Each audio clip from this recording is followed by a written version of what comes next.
one of the biggest detriments to really great achievements is busyness. That I can be so busy doing a million different things that I don't actually ever accomplish anything great. And so for me, it was this understanding of how do I stop busyness? Because for me, that was effort. Effort is busyness. As long as I'm busy, things will get done. And learning how to say, how do I embrace a more natural pace? And that came from Cal Newport. How can I embrace a natural pace of things so that I am making progress? I am doing things, but I'm intentional about what I'm doing and that I know it's going to lead to something great, not just a lot of something. This is Hustle Rebels, a podcast for people who know how to grind, but are starting to question the cost. I'm Renae, and here we talk about success, burnout, and nervous system regulation without glorifying exhaustion or sacrificing your health, relationships, or your sense of self, and without pretending ambition is the problem. Let's get into it. Welcome back, everyone. I'm Renae, the founder of Wayward Wellness Coaching, and today I'm sitting down with Erika Coleman. Erika is a speaker, consultant, and recovering overachiever. She believes most successful people are getting accomplishment wrong. Erika also founded a $1 million virtual training company that serviced some of the top organizations in the world. Her curiosity about stress, motivation, and well-being led her to a master's degree in industrial organizational psychology from Harvard University. Erika imagines a world where no one needs to choose between achieving their goals and building a life worth living. In this conversation, we get into what happens when effort quietly becomes identity, why so many high performers live in permanent championship mode, and Erika's concept of even achieving, going after big goals without burning their whole life down in the process. So by the end of this episode, you're going to understand why you don't actually have to give your all in order to give your best. You'll see how good traits like dedication and drive can actually become harmful when they're pushed too far. You'll also hear how Erika hit clinical burnout while doing everything right and what actually changed her approach. You'll also learn 2 simple questions to check your own pace and presence before burnout blindsides you. And you'll get language that you can use to set boundaries inside systems that still reward overextension. So if you've built your own worth on being the reliable one, the fixer, and the one who always pushes through, this episode is going to hit close to home. I know it did for myself, but in a really useful way. So let's hop into the conversation with Erika. Welcome back to Hustle Rebels, the show for people who know how to work hard, but are starting to question the cost. Today's conversation is actually one I truly have been looking forward to because it hits a lot of tension points that I see constantly. High achievement on the outside, and the nervous system is quietly paying the price on the inside. My guest today is Erika Coleman, speaker, consultant, and self-described recovering overachiever like many of us. Erika built a $1 million virtual training company, studied industrial organizational psychology at Harvard, and now focuses on helping people pursue excellence without burning down their health, relationships, or sanity in the process. Erika doesn't argue that ambition is the problem. She questions the math we were taught about success. The idea that we just have to give enough, push enough, and sacrifice enough, and then everything will work out. So today we're talking about what actually breaks when hustle becomes the strategy, what even achieving really means, and how to set boundaries inside systems that still reward overextension. So Erika, I'm really glad to have you here. I'm really happy to be here. This is going to be fun. Right. And before we jump into these big ideas, where are you coming from virtually, and where are you actually right now in your own relationship with achievement? Oh, great questions. I virtually am joining from the greater Salt Lake City area out in Utah. Beautiful mountains. If you ever want to hike, come on over. I'll show you some great places to see waterfalls and Rocky Mountains. It's gorgeous. In terms of my relationship with achievement, it's going to be a lifelong one. It's where I'm learning to trust in sustainable momentum so that I keep moving forward, keep doing good things that I'm proud of, but not so much the frenzy and the spinning that I used to always do, thinking that I had to always be moving in order to achieve the things I wanted to achieve. And I know that we have had a conversation in the past about your background, and I really can't wait to have you dive into that, and especially just a lot of the things that you have overcome. So you describe yourself as a recovering overachiever. What did achievement used to give you that you didn't realize that you were relying on? Well, in general, I love doing things well, like just in general. And the more I've studied this concept of achievement from a scientific perspective, I've learned there's different reasons that we achieve. And I am one of the people that I get so much satisfaction out of doing something hard and doing it well. And that it can be one of its own reasons for achieving. Some people do it because they want to be the best in the room, the best they have. Others will do it because they simply don't want to fail. And some people will achieve a lot because they don't want to be a leech, right? I will achieve because I don't want anyone to be mad at me. I'm proving I am a contributing member of society, kind of a Right. thing. So for me, I really love doing things well. And so sometimes that allure of that satisfaction point, it doesn't last very long. And so it'd be like, yeah, did it. Okay, what's the next thing? Where's my next big dopamine hit? Dopamine hit. Oh, yeah. 100% a dopamine hit. And the thing is it's also built to be rewarded in a lot of ways when you achieve things well. And it looks good and it feels fun. But without learning how to embrace the pace of achieving things well sustainably, then it's just always, okay, what's the next thing? Okay, what's the next thing? In fact, you're not even done with the first thing before people ask you, oh, what are you going to do next? Or what are you going to do with this? Right? And so it becomes this now, not just an achievement, but I need to prove I'm competent and I'm capable and that I can be consistent in who I've always been and what I always want to be and how I'm getting things done. And it just snowballs over and over and over to that point of becoming where I would say overachieving was always this, okay, in order to be achieving it all, I need to be always giving everything that I have every single day. And that's dangerous.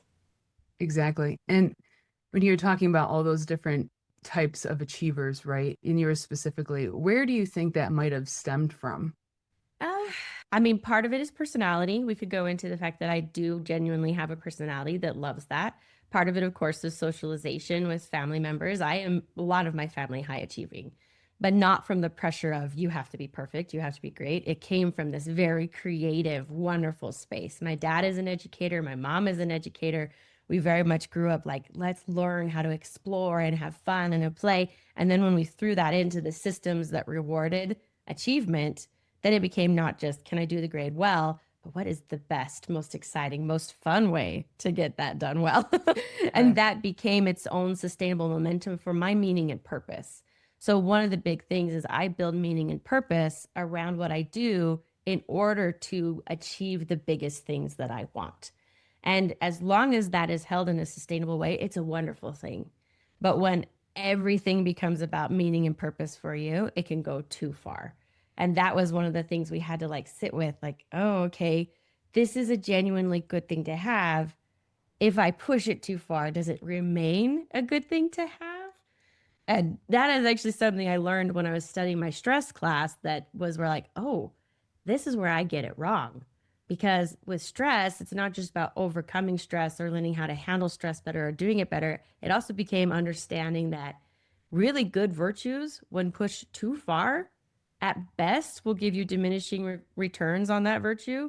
And at worst, those good things can actually become harmful to you and start sending you back to that stressful spot in this really dangerous cycle. So it's been interesting to say, okay, I can appreciate the good things that came from where it stemmed in terms of my love of achievement, the organizations that have helped me achieve, and hold in my head and my heart the fact that, and I could also push it too far and make it dangerous, or they could pressure me too far to make it dangerous. So it's finding that really unique balance between the two. Yeah, I think about when I went to college. So I also am a musician along with a few other things. And when I initially went to college, I had a lot of friends that pursued music. And a lot of the music aspect in that college was things that you had to do for 0 credits. Mm-hmm. And a lot of people were like, why don't you go to music for college? And I'm like, because I see the things that they are required to do. And what they started as a freshman with a love for music and they graduate as a senior with whatever their degree might be, they hate music because Mm-hmm. they are forced into all of these things that they have to do for 0 credits, but it's just required. And Mm-hmm. it's just your love for something pushed to the boundary can easily become something that you despise. But 100%. speaking of meaning and purpose, if you feel comfortable, would love to hear your story of how you even got into all of this. Yeah, happy to. So, as you mentioned, yes, in a lot of ways, I kind of thought life was just a simple math problem of if you give your best, then it works out. And the way I interpreted that was give everything that you possibly can give. And then it'll either A, work out how you wanted it to, or at least if it doesn't, you can be like, but I tried. So it's not meant to be. So every day it'd be this kind of give more, give more. And for a long time, that served me very, very well. Like I did very well in school. I was actually the valedictorian of my undergraduate program. I did very, very well in business. When I went into business, I was like the youngest XYZ, and then I was top employee of this global thing, blah, blah. And then when that system wasn't working how I wanted, I started my own business and grew it really fast. So my brain was like, yeah, it's just math. It's why aren't you working? Like people who were Seems struggling, I like was a like, simple yeah, equation. you're not giving enough. It was not a Right. very nice frame. Um, but with my business, it was 2022. And because I did virtual training, I knew no matter what, the world's opening up, demand is going to go down. People are going to start training in person again. And so I was like, okay, we're going to put more grit into it. This is our chance to pivot and have fun and learn these new things using that creative mindset that I have. I'm like, every problem just needs a creative approach. That's how I was thinking about it. And in March of that year, I got a phone call that I'll never forget. It's one you don't ever want to get. It was, your mom's in the hospital. And I went, what? My mom's the luckiest person alive. Like she's the person that when you entered raffles, always somehow won the grand prize. So it's what? She's in the hospital. And we found out she had terminal brain cancer and at most had 18 months left to live. And so as I sat with my family members trying to figure out how do you accept this, we did what we always do, which is lean in harder. So it became okay, give everything that you possibly can at business to, because I had hired a lot of friends and family members. So I was like, I can't let them down. I can't let them down. We've got to pivot. We've got to figure out how to change these things. We've got to have extra meetings and more consultants and more trade shows, all these things. And then with my mom, it became don't waste a single minute left with mom. So drive her to her appointments and make sure that her medicine is not only color coded, but have happy messages within it. And let's set up all these different big memory events so that we'll remember forever. And I got stuck in this paradox of I am so proud of what I did that year. And it didn't save anything. My mom did pass away. And honestly, the night before she went on hospice, I got an email that we'd been waiting for as a business. It was a sales proposal. This was either going to save the business and we're going to be fine, or if it doesn't come through, we're done. And it came through denied. We're not even going to use a vendor at all. And it was this moment of, I actually did everything on my to do list for the first time in my life. Every wish, every big option. I gave my all. It didn't save them. I felt guilty because I also felt relief because I was so tired. And I remember after I sent that last invoice, I finally sat down because I finally gave my permission to sit down. For that, you're not sitting. Right? You sleep, you get up and you move, you're Right. caffeinating at every chance that you get. I finally sat down because there was nothing left to do. And then I couldn't get back up. Like physically, I couldn't stand. And as an overachiever, I was still like, it'll be fine. I just need 15 minutes. I'll be fine. It's going to be fine. 15 minutes passes. I'm not fine. Still trying to tell myself I'm fine. And then my then 5-year-old daughter came into my office. She had a picture she had colored that she was so proud of. And I was too tired to smile. And that's when I finally went, I'm not fine. This isn't fine. This isn't okay. And eventually started gaining strength back. Saw a therapist, thank heavens, who was helping me diagnose me with clinical burnout because I was like, well, duh, everyone's burnt out. What does this mean? She's like, no, no, no, no. This is a big deal. Your body has officially got your attention. You have ignored it long enough. It's not going to let you anymore. But at that point, I was still doing what every overachiever still does, which is, well, how do I move forward? Where do I go from here? What's the next step? And that's when I applied to Harvard. deep throes of burnout. And I was like, I can't go backwards. I don't want to go to a cubicle. You I'm have going to accomplish- Harvard. Right. And I got in, which was exciting. And that first semester was really rough. Thank heavens for a good therapist who, helped me survive it. But I said to myself, I was like, you know what? Obviously, well acquainted with stress. I started going gray at 19. Like, I know what stress feels like, but I didn't understand it. I didn't understand how I was reacting with it, how I was using it poorly or well. And so I said, when I'm at Harvard, if I couldn't figure this out, if I did everything right during that 14 months with my mom and my business, and yet my reward was so exhausted that I couldn't function, what did I do wrong? Like, that's the other thing. As an overachiever, I'm like, show me the grade. Where did I miss my points? Like, where did I go wrong? And I studied it a lot and I learned a lot. I chose all my focuses around stress, motivation, well being, performance management. I said, let's figure out what I did wrong. And that's where things slowly, as I studied it and said, okay, it's a homework assignment. I need to actually sit down and learn how to take care of myself better. I started to change.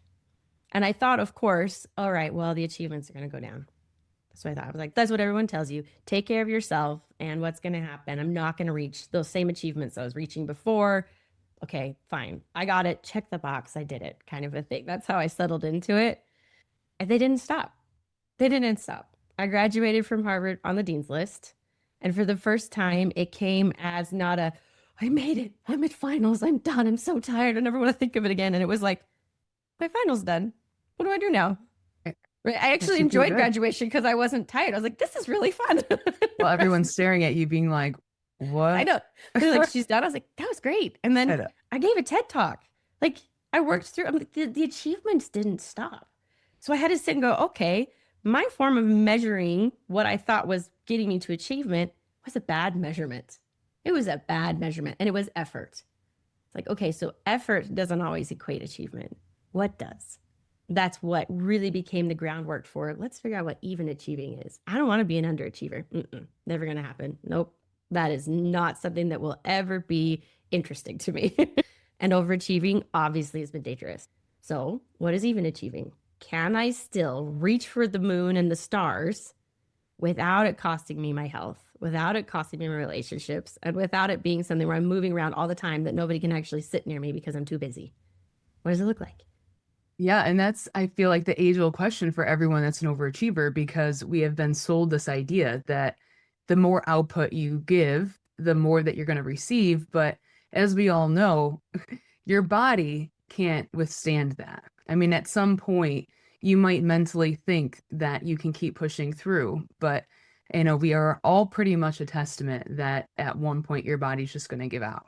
So I would love to know more about this even achieving, and I'm sure everyone listening would also love to know more. Awesome. Love to share it. That's what I'm here for. I love the way you said that too, because when I teach keynotes and stuff, I often say, please don't forget, you are the most important resource for getting things done. Exactly. Let's actually use ourselves well here. What's interesting with even achieving is that when we're going after these big, wonderful things that we're excited about, we get stressed out. And so people tend to give us advice because it's usually pretty obvious when we're stressed out. And the advice that we get usually falls into two buckets. Bucket one is some version of, well, just do less, like take a break, go take a vacation, take a nap, delegate more. And to me, because I cared, like I was so rooted in meaning and purpose, if you told me that for any of the things I was working on, all I heard was, instead of do less, I was told care less. I was like, okay, obviously you don't care. So I'll just take even more on and care for both of us. Yeah, absolutely. Right. Or the other type of advice, like if I actually owned, okay, I need to Google this, my stress is too high. How do I handle my stress? And I Google it, then all that's going to come up is whatever the latest trend on Instagram and TikTok is for well-being right now. So I'm like, oh, red light therapy mask. Apparently that's going to solve all my stress. Where's my always money? Putting Band-Aids on the problem and not actually helping the issue. And if you think about it, it also is like saying, okay, stressed out person, you just have to do some more. Right. You're not doing enough It's just yet. putting more on your plate. Let's it's time to just sit there with a red light mask on your face. You know, like I don't have time for that shit. Can I do email while I have the red light? Like, exactly. You're trying to also maximize your time. How can I make this more efficient? Right. Exactly. Oh, yeah, exactly. What is the most efficient way for me to recover from my Yeah. stress? I know, ChatGPT, how can I efficiently put this How on am I my supposed face? to do Well, this? Right. And so it's impossible. Like you're stuck with this. Okay. Well, then obviously I'm just stressed means I'm a high achiever. Like that's when you start saying, okay, that is now proof that I do lots of big, important things all the time. Not true. Like that is not how it needs to be. And so when I was at Harvard, I was kind of being like this, what is the answer? What is left? And the most important thing that I learned while I was there is that you don't have to give your all in order to give your best.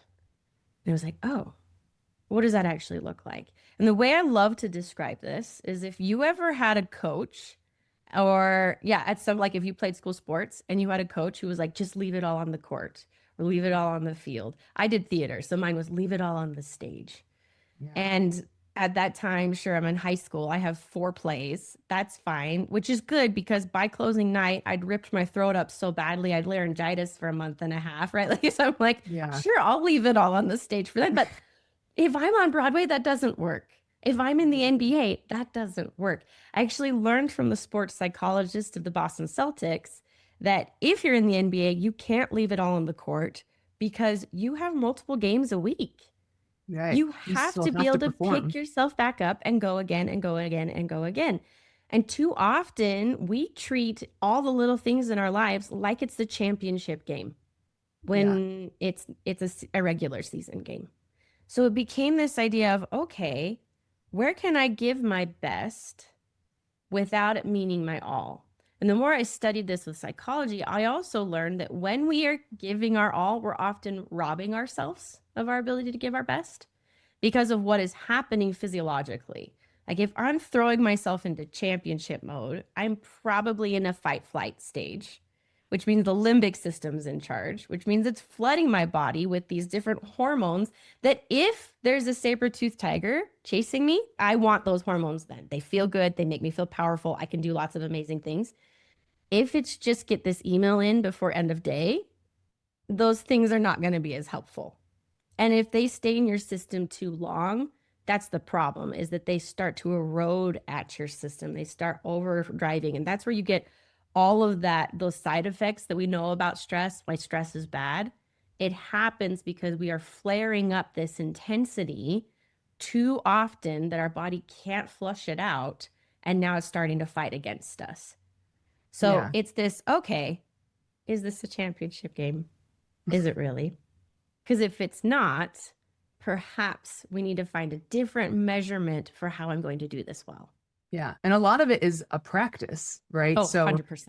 and you talk about these championship games and, you can't leave it all on the field. It's the same thing like working out. Like I used to be heavily into resistance training. Ironically, before getting injured and then all these other surgeries I had to have, it's quite similar to just the way our muscles work. If you continue to overextend yourself or overstress your muscles, then it's going to lead to the injuries. But as a firefighter, we were trained that we had to act like athletes because if at any point we did have a structure fire, you would, if you had the mentality that you had to leave it all on the field or leave it all when you were doing the structure fire, i.e., going in and taking your 30-minute bottle, using it to the very last breath, you could potentially die. Like you could get injured, you could use it too quickly. There's just so many factors that are stupid. You're just being stupid at that point. But if you're working out consistently, you're rebuilding your muscles, you're allowing your body to restore, but ironically, at the same time, you're in a system that's not teaching you that. Like in your mind, Mm-hmm. you're being told intellectually and conceptually, act like your body is a professional athlete and you need rest and you need restoration. Yet in the system, it's forcing you to not sleep and not have rest and, sacrifice yourself. So, with all of that said, how do you even have boundaries without becoming the problem employee or a Mm-hmm. difficult leader? Because we have these concepts in the even achieving, but then you go and try to apply that. For example, like I had a fire chief that was like, you didn't want to take that overtime because you probably just worked a really shitty 24-hour shift and you had all these things planned, and he would guilt trip you into taking that extra overtime, even though you knew you were exhausted, you knew you couldn't move your plans around, and then you just ended up taking it anyway. So even though it wasn't necessary, you were that one person that was there in front of him. So how do you have these boundaries for any type of person in any profession? Yeah, well, big question first off. Like, let's just qualify that no matter what, the systems we work within will slowly change. So there isn't any quick fix, there isn't any quick big thing if it truly is going to be the changes that we need. This comes from an organizational psychology perspective, where it's like, okay, every organization has strengths and every organization has weaknesses. Couple of things to tackle with that. First and foremost, our ability to handle stress. I love that you brought up the workout thing because it is like a muscle. And the more that you experience stress, and you will build resistance that way if you are doing it in a healthy way. So there's two sides to that. One, you're going to get stronger as long as you don't go overdoing the stress to the point of breaking and you are able to have rests between sets. But the other part of that is if, like, for instance, my husband loves to work out and his bench press max is 475 pounds. He's a Dang. big dude, right? Okay, mine is probably like maybe 75 pounds on a good day. So it's not going to be, but if I go in and I'm like, I want to push up this weight, and he's looking at me, he's like, well, you're not very strong. Push harder. He has a skewed perspective than my own. Because Right. again, our ability to handle stress is going to be individualized. He doesn't understand what my stress level is. I don't understand his stress levels because it is internal kind of a thing. So there's a couple things with that. That means one, since you're the only one who knows your stress, you also are the only one who can advocate for it. So you do have to start saying, okay, where is my breaking points? Where are those boundaries? Where can I do this? But also to be heard by somebody else, we also have to remember the pressures that are on them are about performance. So if I come in here and like care about my well-being, they're going to go, why? Why should I? So we have to frame it in terms of performance. Why should you care about my well-being? I love supporting this organization and I want to support it long term. I love doing things well. I love getting things done well, and I want to do it long term. In order for that to happen, though, I need us to be able to, and then that's when you can lay out these types of things. So you want to have those moments where we build this mutual purpose around performance. Because as soon as we come in and say, this is too hard for me, it's too much, they will. They'll see you as the problem person. They'll be like, oh, well, you're not, you're a leech. Which, if to me, I'm like, I'm never a leech. Don't make me the leech. I will do anything not to be the leech. Like, trigger word, don't tell me that. I'm the contributor. Right? So think of it in terms of contribution. How would this type of rest contribute better to the well-being of the entire organization? How does it contribute to us all performing better? And then you can do some role valuation and role creation, which is a technique from negotiation strategies, where I say, you as my leader, as my manager, I bet there's a lot of pressure on you for us to perform well. We want to do that with you. We want to do that with you. How do we do it? How do we do it sustainably? And start this very collaborative, cooperative approach with them, because usually guilt tripping comes from a place of resentment. So what needs do they have that aren't being met? What are the pressures that they're facing that aren't being met? If we're going to change systems, there won't be any one person. It has to be these tough conversations that are held from these very mutually grounded spots with each other. But either way, you get to kind of say, look, I'm good at what I do. I want to keep being good at what I do. Wouldn't you like that too? Here's how we do it. And the thing is there's some people that will never see that. And for me, I'd rather know that sooner than later. That's why I have left certain organizations that I have left, because it was like, here's what I can offer. And they're like, oh, well, you're not really going to want that or need that here. I was like, thank you for letting me know. I'll go do my own thing. Like, made that easy for me, right? So it is this kind of a thing of, it always will be nuanced. It will always be tricky. You do have to stand up for yourself, but we don't ever exist by ourselves. There's this piece that happens in relation to others. And so the more that we can also say, I'd love to help advocate for your health too. Because when we do, that's when systems change. That's when sustainability hits. That's when we keep hitting those high marks without it costing us long nights, late weekends, no sleep, no breaks, kind of a thing. But it does take a shift.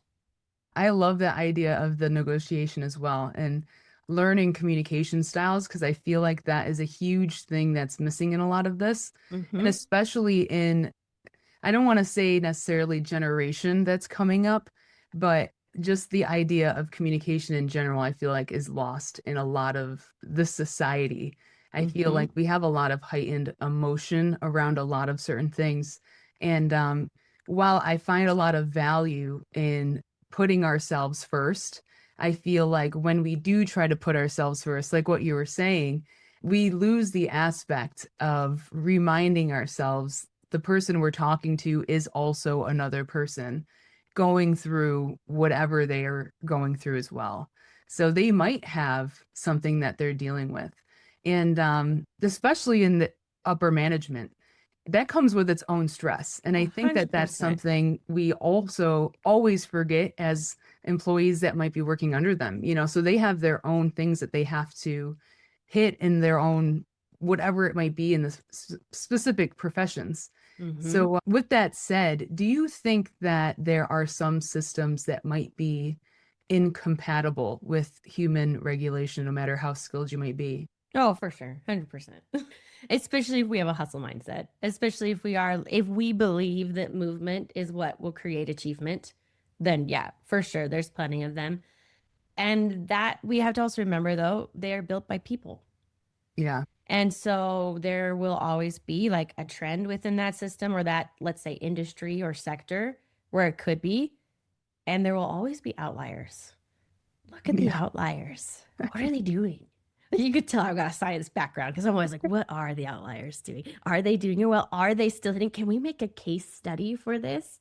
right. Because when we start using data like that, that's real, we can help inspire the other systems. They will move so much slower than we want, but it doesn't mean that they can't adjust or get there. The bigger the system, the slower change will happen. It doesn't mean it's not impossible. But it takes those little ideas, the sparks of people that say, okay, how do we create this even better? How do we make this more? How can we prove that it actually works? And how do we innovate and try?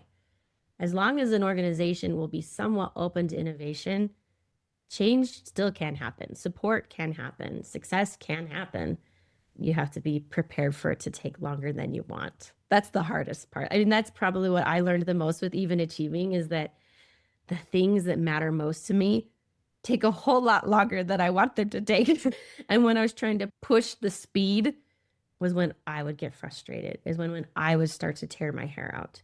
It was when I'd say, okay, what are the small little movements that help make today better, that get me moving in the right direction today, here, now? And I start trusting those, they stack up. They stack up over time. And yeah, there'll be something like, why? Why is this taking so long? And yet I can say, but look, it has stacked up.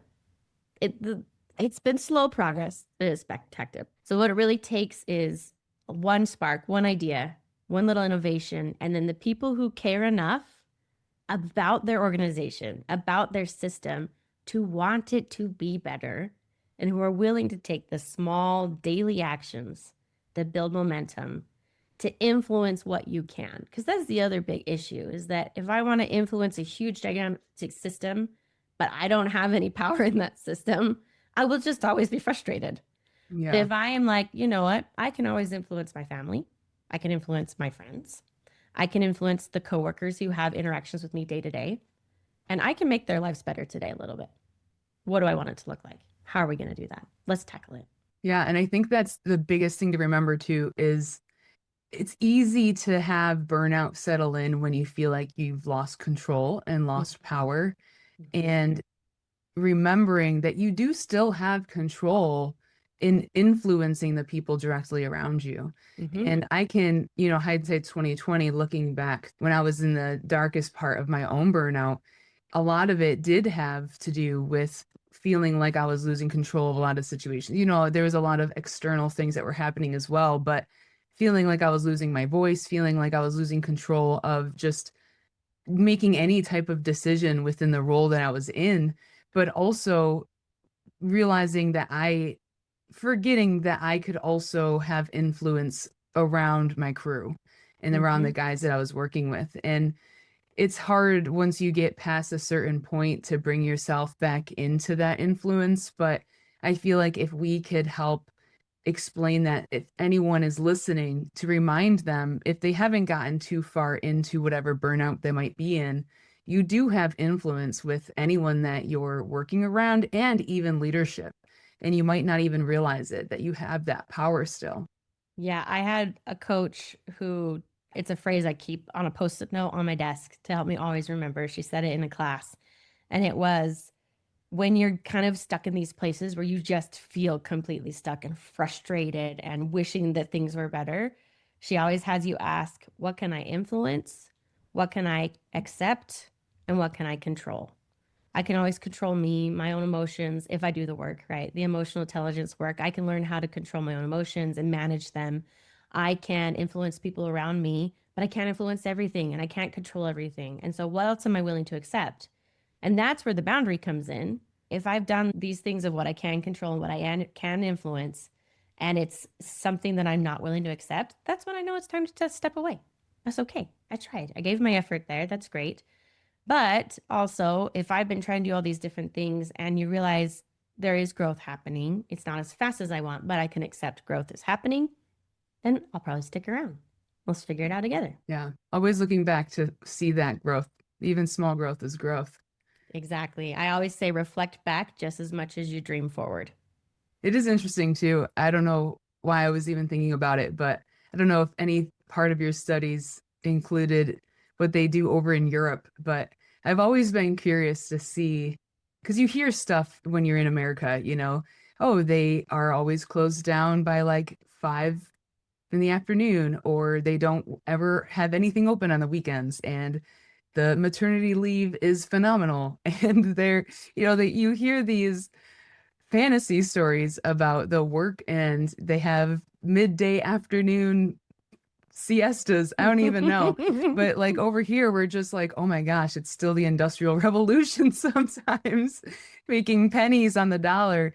I don't know if you had any part of research of that, but I'd be interested to see how much you can be more productive working less hours. And I feel like we have talked about this in the past, how you felt like you were working less hours, but actually being more productive. And that's how rest truly can be revolutionary, when you change your mindset around it. And I don't know if you have anything to speak on that. Yeah, I have. So I don't have studies like comparing and contrasting. There are plenty out there. Like Dale Wheeland is, I think he's in Ireland. He's been promoting the 4-day work week in Europe and all these different things. Culturally is the biggest thing. So for sure, no matter what, the culture, if your culture won't accept it, it won't happen.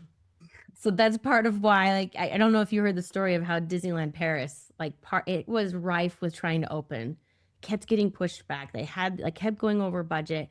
And I was watching a documentary and they said once that part of their problem was they were building it out here in France. And if the sun came out, all their workers left. And and as Americans who had come in to build a Disney park, they were like, what? What are you doing? Why are they leaving? This is why we have it. So no matter what, culture is going to play a part in that, and you have to live within your culture. I mean, I could go into like the Puritan mindset and all those kind of things, like from sociology, but I won't. You can dive deep into that if you want to. I think, though, within our culture, within our context of especially the US, which is very much more high production, it's less quality of life, high production kind of things. That's just common with a capitalist society. Like, that's just part of it. That's what we live. What I learned for me was that, and this, I actually picked it up from Cal Newport's book, Slow Productivity. He has 4 rules basically on how do you create great things. And he talks about one of the biggest detriments to really great achievements is busyness.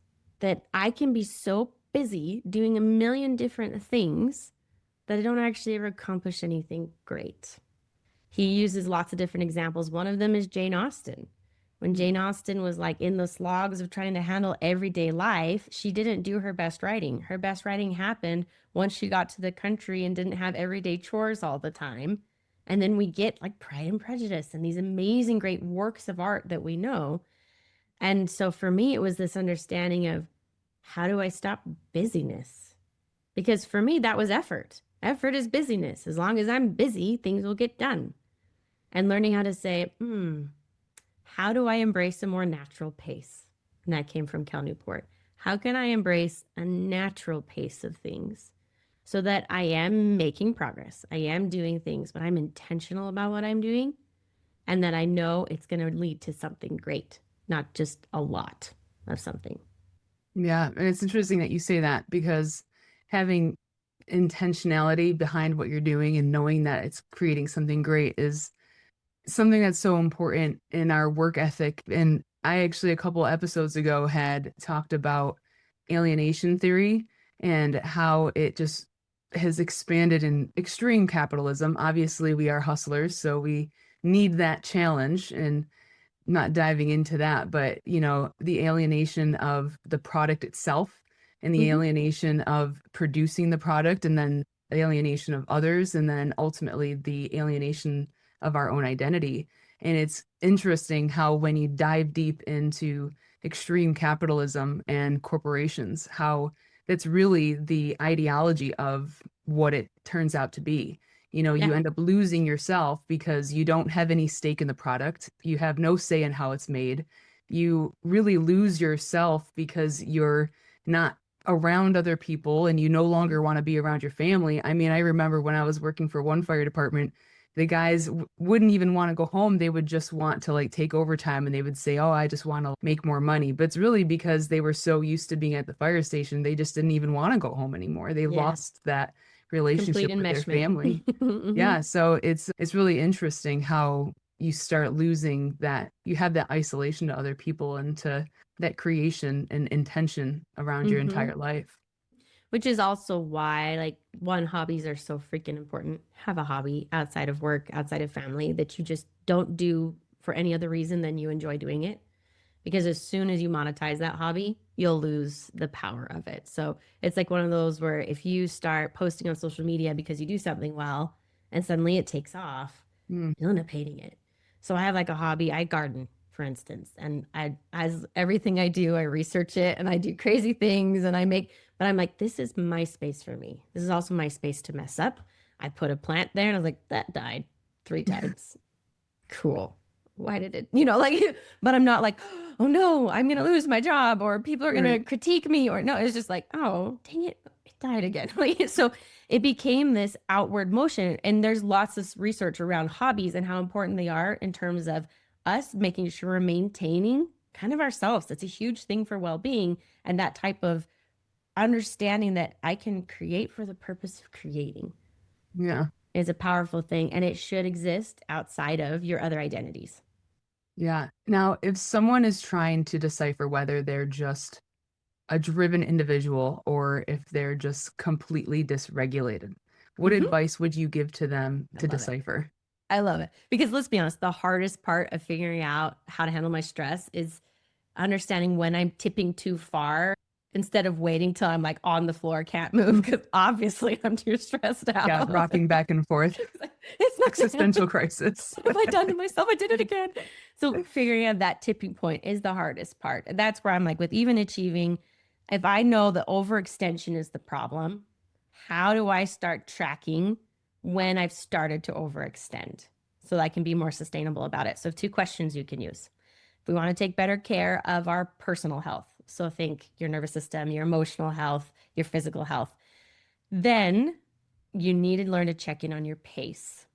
And if you want to take better care of your social health, so our families, our relationships, that's when we have to learn how to check in on our presence because drive can mean that I'm checked out with the people I love. So, two questions to do that. Question number one works best in some time bound thing like a project, anything that's got a start or end date. During that project, pick a date. And on that date, ask yourself if I continue at this pace, when I'm done, will I have enough energy left to celebrate? If you don't, you are moving too fast. If you don't want to, you're missing something in terms of meaning and purpose. And then when you get there, don't skip the freaking celebration. Do you know how often high achievers skip the celebration because they're just like, oh, check, relief, it's done, move on. No, your motivation and your brain needs you to remind it what matters to you. And when you celebrate, you're telling your brain, this was worthwhile. I'd like to do it again. So celebrate. The second thing with your second question for presence, find somebody that's in your life right now that you want to still have in your life a year from now because they matter to you. And ask them, in the last 30 days, have I been present enough for you? And wait for an honest answer.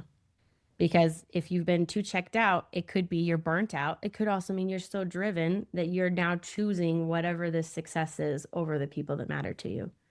But if you end up winning that success and you have no one to share it with, what's the point? Does it actually matter? So we've got to keep those people close. And that it can be so easy to forget because, man, when success feels good, it's so glamorous. But I'd like to share it with the people who matter most to me. Yeah. And I love that you brought up the celebration thing because I actually started taking these ADHD courses, and along with it came someone that you could work with once a week, like a coach, which I didn't even know was a thing. I didn't know that you could learn in a different way. I just thought that you could just push through because I was like you, I was a great student in school, but I hated reading. I was one of those people that probably just slipped under the radar because I just always did so well. But I digress. So they stress very much so on just celebrating your wins and throwing them up in Google Keeps. And so I just remember the second time I had met with this guy, he's just like, I just said the most minute of things. I think that it was just so crazy. And he was like, you know what? I'm just so proud of you. I feel like a proud dad. And I was like, wow, I didn't really do anything. Like, I don't feel like I But there did was very that much. connection there, which goes back to all of it, right? When we celebrate each other's successes, oh my gosh, let's talk about connection that happens on a human level that you Yeah. can't really get any other way. And that what really got me thinking is I was like, wow, I have never celebrated any of my successes. When I graduated the fire academy, when I became a paramedic, when I got my degree after putting it off for 12 years, I was just like, all right, I did it. Cool. Like, what's the next thing? What's the next dopamine hit? I never sat down with the weight and I just finished something that many people do not finish. And I did it, like I never comprehended that. And here this guy is that I don't even know is like, you just checked off 12 boxes. And I was like, okay, so, yes, I did. but it makes you then want to accomplish so many more things. And it really did make me successful in the next few weeks beyond more than I had been in my business over the last few months. Your drive matters. It does. And it really does trick your brain into wanting to do more things. Exactly. I was similar. I didn't go to my high school or undergrad graduation because I was like, what's the point? I'm done. Like, so my Harvard one was the first one I went to. I was like, wow, this is really fun. But the only reason too that I like fully committed to it, because in the past I'd be like, oh, it's pomp and circumstance. I don't want to spend money on the costume. I don't want to spend money. I don't want to do any of that. With Harvard, I was like, I'll take my money. But part of it was because I had a professor, which I took several classes from her because I loved her so much. She taught me the power of a journey. She's a clinical psychologist by trade and then professor and entrepreneur by day, basically with us. And she would never let us end a class or a session without a good adjournment piece. So, like the end of the semester, she'd have us say, okay, what are 3 great things that you took away from this semester? What are 2 things you don't want to do again? And what is 1 word to summarize it all? Just something small that helped us wrap it up that I now do like at the end of every year. Like, I want to actually wrap this up with intention because if we're always moving forward, there are lessons that we aren't going to learn that we should have learned. It'd be like sitting in the classroom and be like, not listening, right? You're actually getting all this information, but because of the speed it comes, unless you take that pause and intend to reflect back through celebration of some sort, it could be big, it could be little, then you're also saying, I'm now going to maximize that experience, which was my favorite word, of course, is Overachieve. I was like, I can maximize my experience. I was leaving stuff on the table by not finishing and wrapping this up really well. Exactly. But wrap it up well, celebrate it, take what you want to learn from it, leave the things you want to leave behind with intention, and then keep taking that momentum forward. It makes things more sustainable because you're not just slogging and hanging on to everything, every step that you go and be like, okay, that one's done. hang on to the rest. Then that one's done. Hang up. No, let's wrap it up. Let's close it up. Intention, take what we need from it, and then just bring that to the next things as strength and power to help us keep going. Yeah, absolutely. And what, this might be kind of a heavier question, but what do you wish someone would have told you earlier that might have saved you some years? The thing is, I did have some people try, but I was like, I'm not listening to you. We're stubborn. We're very stubborn as hustlers. I had a manager at one point tell me literally, she's like, Erika, I'm worried about your blood pressure. And I was like, don't, I'm fine. And then she's like, no, nobody wants your 100%. Only give 80%. And I was like, you want me to get a B minus on purpose? No, like, I'm not going to do that. Like, I was just like, fine, then I will take all of my work under the table and you won't see that I'm still giving out. So part of that is really hard. I honestly wish that I had, if it were to be anyone, it'd probably have to be me now, going back to me then and saying, Erika, breathe, take a breath, and start trusting more. You have to trust that if you are doing the good things, the small good things, the good things come to you. It's not necessarily even your best. That's what best should be. Did I do something today that I'm proud of in a good way? Did I try to make my little world a better space today? Can I be proud of that? And then breathe. Because if I let myself sit with it instead of being like, but I didn't do enough good things. No, no, no.